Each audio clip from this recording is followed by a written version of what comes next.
칸트에 대해서 접근할 때는 경험이라는 것이 가진 역할이 무엇이냐, 또 우리가 경험이 무엇인지에 대해서 생각할 때 사용하는 근본적인 개념들의 역할은 무엇이냐 하는 문제를 중심으로 살펴볼 필요가 있습니다.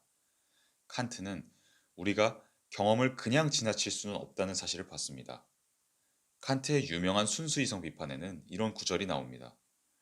경험은 틀림없이 모든 지식이 시작되는 곳이다. 하지만 그는 우리가 경험에 대해서 생각할 때 사용하는 개념들까지 경험에 의해서 얻어진 것이라고 주장하진 않습니다. 그렇다고까지 생각했던 건 휴미였고 또 영국 경험론의 노선이었는데요. 칸트는 그들과 다르게 개념들은 이미 경험이 이루어지기 위한 필연적인 조건을 형성하고 있다는 걸 보여주었습니다.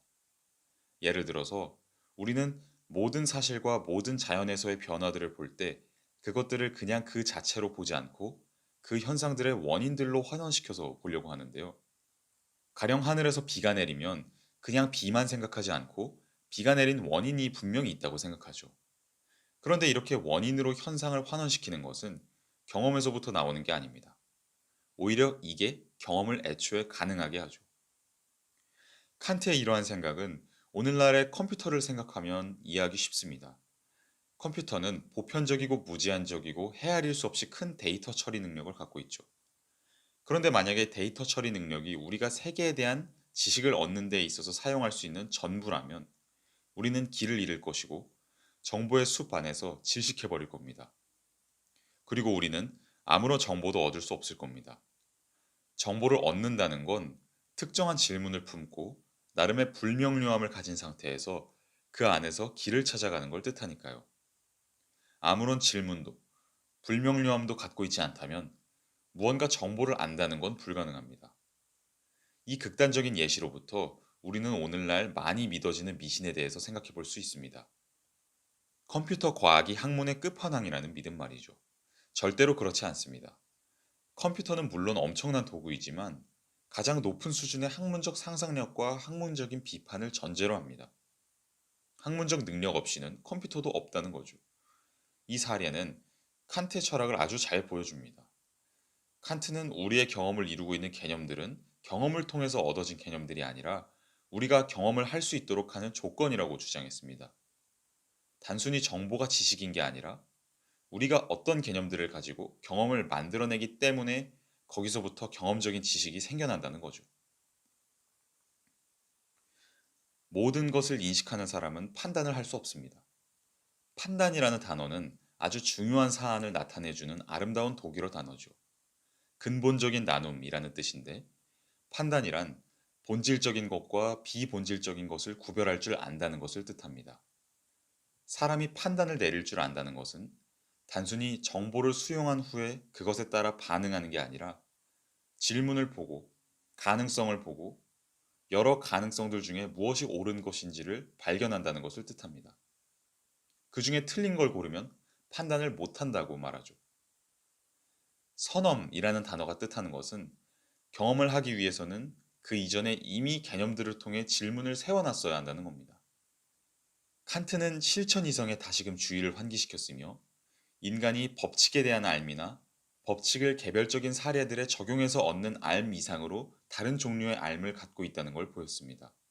그 알은 바로 우리가 우리 자신을 인간이라고 이해하기 위해서는 반드시 스스로에게 참된 진리로서 부과해야 하는 법칙성이죠. 그게 그 유명한 정언명령입니다.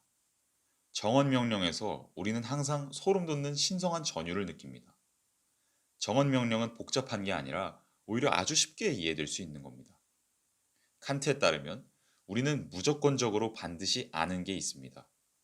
예를 들어서 우리는 우리가 우리 자신을 자유롭게 행위하는 존재라고 생각할 수 있다는 걸 압니다.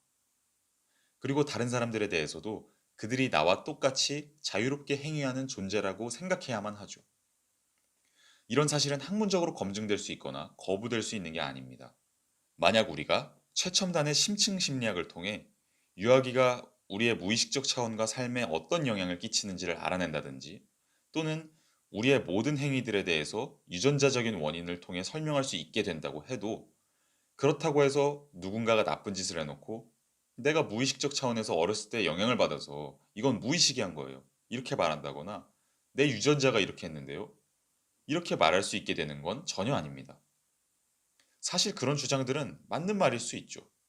진짜 무의식이나 유전자 때문에 그 행위를 한 걸 수도 있죠. 근데 설령 그렇다고 해도 우리가 책임감이라는 걸 느낀다는 사실에는 변함이 없습니다. 우리에게 책임이 부과되어 있다는 사실은 그 누구도 부정할 수 없죠. 칸트는 이 부분을 파고들어서 그의 도덕 철학을 발전시켰습니다. 그는 절대적인 도덕적 명령들이 있다고 생각했고, 거기에는 다음과 같은 것이 포함되죠. 모든 인간을 목적 그 자체로 대해야 한다. 이 말은 요상하게 들리지만 철학자들은 때때로 필요에 의해서 인공적인 언어를 사용합니다. 그리고 그 개념들에 들어있는 역설을 의식한다면 그 의미를 잘 이해할 수 있죠. 목적 그 자체라는 게 뭘까요? 목적 그 자체라는 건 누군가 그걸 세울 수 있는 게 아니라는 겁니다. 이미 세워져 있기에 목적 그 자체인 거죠. 모든 인간은 그 자체로 자유롭습니다. 그 말은 즉, 누군가의 행위나 생각은 그 사람에게 귀속된다는 거죠. 자유롭기에 책임을 질 수가 있습니다. 직관적으로 인간으로서 꼭 가져야 하는 것들 중에는 자유의지, 자기이해, 다른 사람들과 자기 자신의 존재와 삶에 대한 관심, 법을 준수하려는 의지 같은 것들이 있습니다. 그리고 이런 의미에서 칸트는 그의 정언명령을 발전시켰습니다.